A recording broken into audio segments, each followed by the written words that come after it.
Hi, welcome to the Shelley Studio, and this is a video inspired by Shannon Green. There's a group of us that are just showing our love for Shannon and how much she has inspired all of us. And recently she did a journal for no reason out of a bunch of junk that she had kind of collected. Well, I've collected a lot of junk, and I've collected a lot of deli paper, and I decided I would turn the deli paper into a junk journal. So here I am attempting to sew it together. I have already made the individual signatures and I've poked the holes, and I cannot see the holes. So that was a lot of fun putting it through. I don't suggest deli paper. It's very slippery and gets away from you, but I do like the result in the end.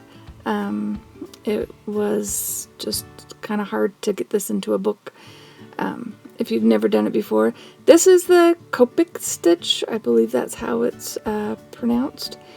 And I tried to demonstrate it, so I do show going back and forth on two signatures. So you just stitch back and forth, and these are evenly spaced so that the thread will end up on the correct side in the end. And then you attach the second row. So once I get these all the way back to the beginning, get rid of my tangle there, then I will tie the two ends together. And be careful with the deli paper, don't pull too hard or you just rip right through the paper. In fact, it looked really easy taking that needle through there, but that's because that needle would go through any deli paper. It was quite sharp. So here is the second one, and you just stitch through just like you were doing the other one. And I'll show you when you come out here, then you loop around the previous one and kind of tie it off, and then you go back into the same hole and just proceed through each hole that same way. There are a lot of videos on how to do this stitch that are a lot better than this one. I've sped it up and I'm just showing a little bit of it. But if you really want to know how to do it, just search bookbinding on YouTube, and that's how I learned how to do it. So it's not that difficult, but it is time consuming, so I won't show the whole thing here because then it would be a bookbinding video instead of a junk journal video.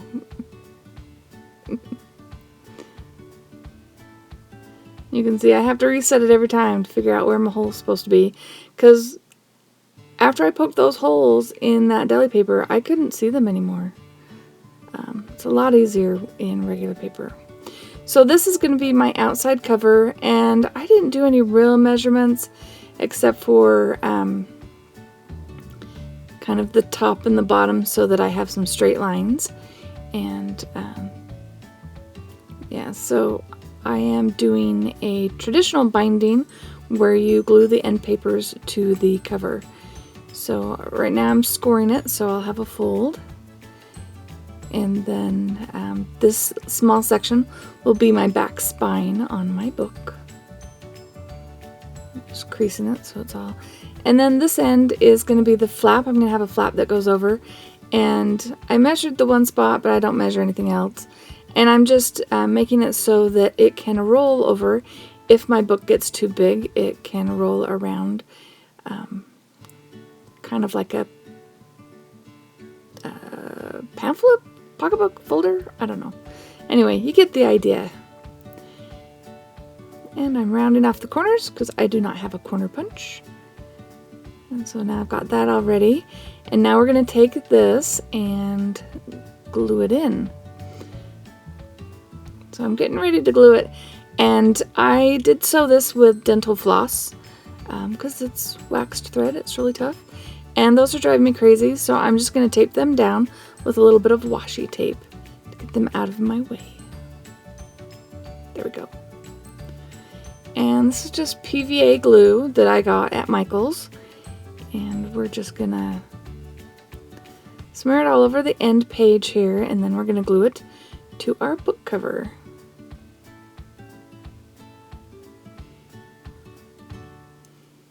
Make sure we've got it everywhere. And then I just line it up with the edge of that spine and push it down. And I've got a few places that need some more glue. We can handle that.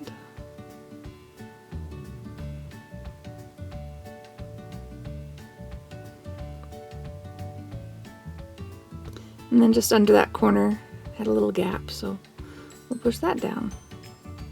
So this side was a little bit harder because I do want it with the edge of that spine, so I kind of manipulate it a little bit. I figured it would expand with stuff that I put in it, so I wanted a little bit of space, but I don't give it a ton because I'm going to try and get that paper all the way over to the edge.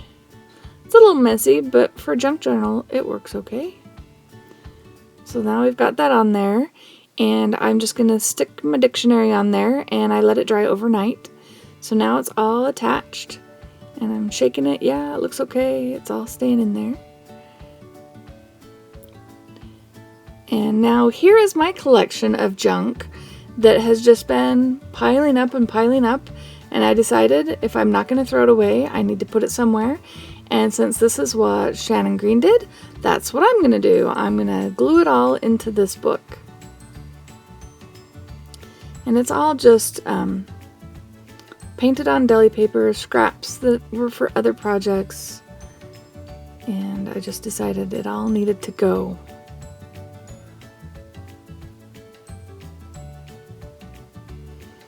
So and I'm just showing a little bit of each of the pages, and then we'll get to the fun walkthrough at the end.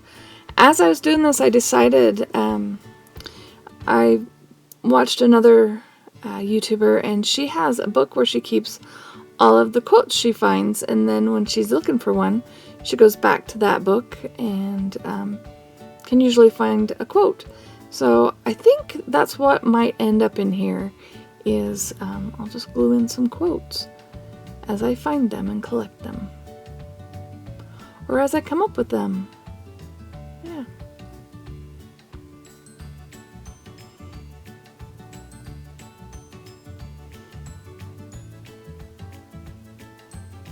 So there's really no rhyme or reason. I try a little bit to match colors. And oh yes, I have practice drawings that I have not gotten rid of, so they're going in here too.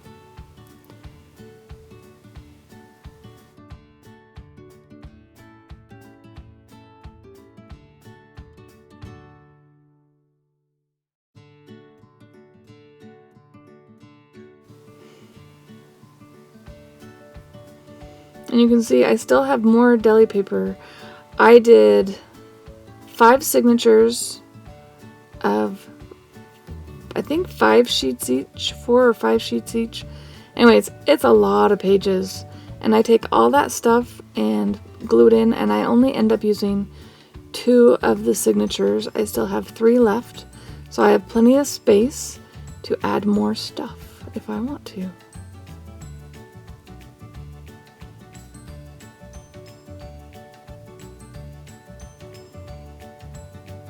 So we're just going to zip through these pages really quick, and then we'll come to the walkthrough.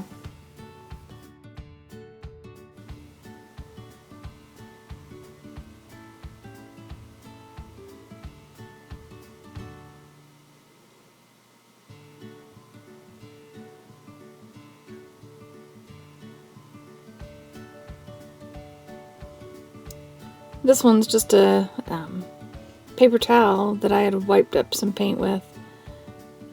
So it makes for a very thick page. And the peachy color is cardstock, so that's stiff too.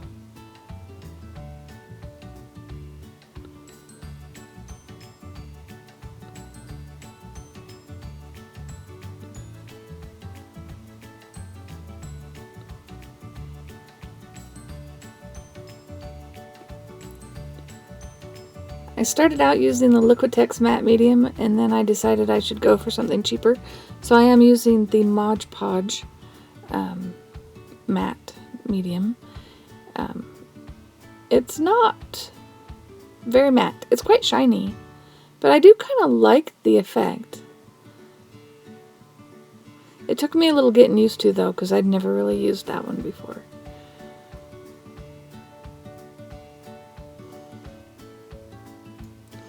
I know some people use the one in the blue bottle, but I was looking for it at my store and they didn't have it.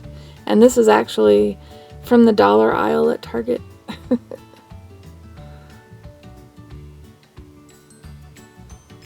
There's my Tinkerbell.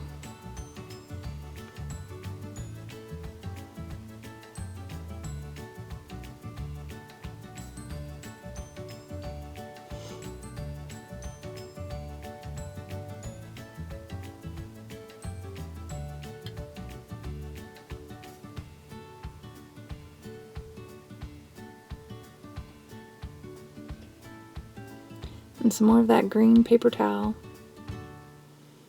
Takes a lot to get that to stick down.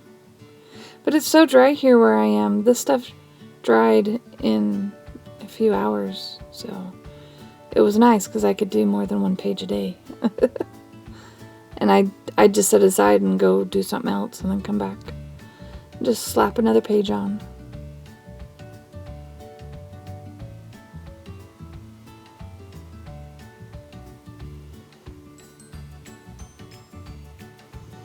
But I'm finally rid of the huge pile of debris that's been sitting on my desk, which is quite nice. Of course, I'm sure I will accumulate a lot more again.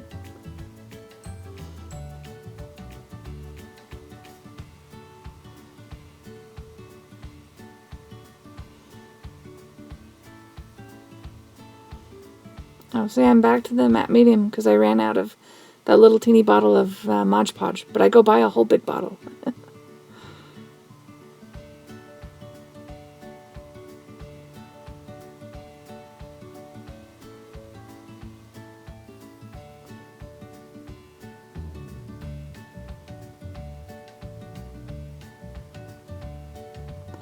I like how with the deli paper you can see all the different layers. And when you turn the page, you can see the stuff from the other page, which is kind of cool.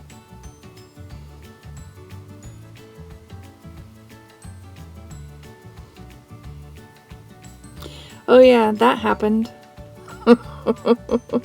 I forgot about that. Yeah, I'm trying to scoop it back into the bottle. It's not happening. We're gonna give up. We'll just cover the whole page with Mod Podge.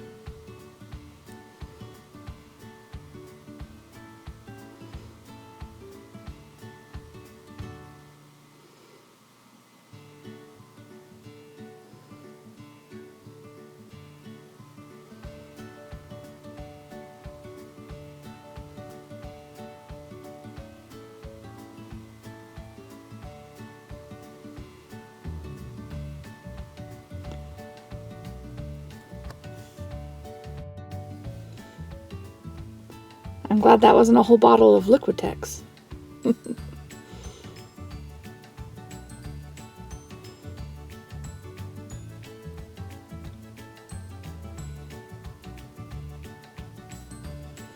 Some of these pages get quite warped with all the different things I'm sticking on there.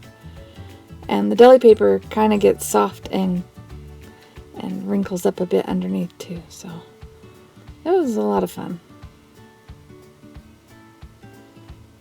So here I am doing my cover, and I was cleaning out another spot and found even more lovely papers. These are a bunch of jelly print strips that were from a previous junk journal type project. And I thought they'd work perfect on the cover.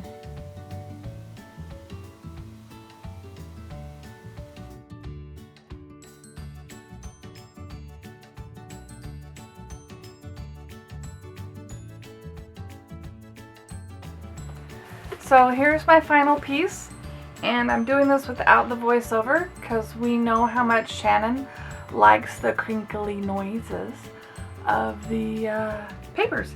So this is my book. See how it has the flap, and that will help it so as it expands. And then I just tied a string around here. It's crafty baker's twine is what it is. so rainbow colored. Put a couple beads on there to hold it. And then I have this, I probably made it a little too long, but I wanted to make sure if it got really big, I could still wrap it around twice. So there's that. Anyway, so here's my book. I don't have any quotes in it yet, but that is the plan. And hear the sound. Okay, maybe when I get further in when it's sticking together. See?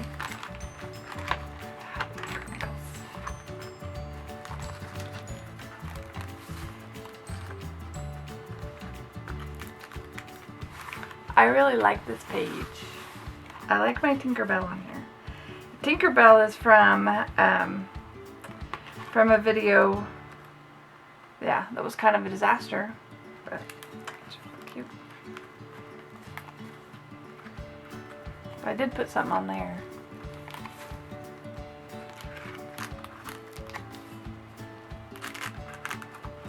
See, there's the crinkle sound.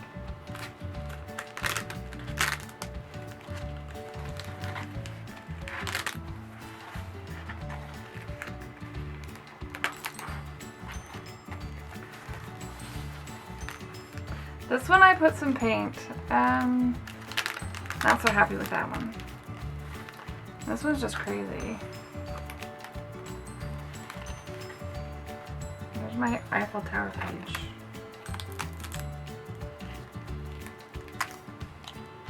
Oh, there. And then see, I have all these pages left. I can leave them like they are, or I can load them up with other stuff. And that is my journal for no reason.